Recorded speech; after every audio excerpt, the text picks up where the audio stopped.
Magandang araw sa inyong lahat at welcome sa aking channel. Kaya pala lagi nagbabakasyon sa Europa sina Coco Martin at Julia Montes ay dahil pinag-aaralan nila kung paanong mabuhay doon.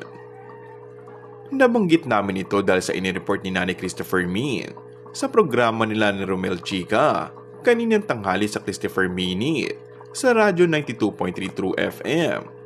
At may teaser na nagdo-double taping ngayon ng FPJ's Batang Quiapo. Say ni Nay Christy, Coco Martin na tayo. O diba? Bibili siya ng bahay sa Spain. Napasana all na lang. Katwiran ng host, kayang-kaya ni Coco ang bumili ng bahay sa ibang bansa. Bakit naman hindi? Hindi lang milyonaryo si Coco. Bilyonaryo na yan sa totoo lang. Kayang-kaya niya na sustentuhan ang pangarap niya. Maaring bahay ito para sa kung ano man ang plano nila ni Julia.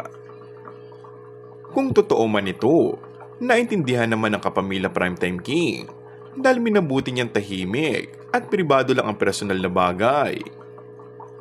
Kung ano man ang matagal ng kwento noon kina Coco at Julia, maaring mas gusto nilang lang tahimik at hiwalay ito sa kanilang showbiz life. Kung bago ka lang sa aking channel ay mag-subscribe at pindutin na rin ang notification bell. Maraming salamat!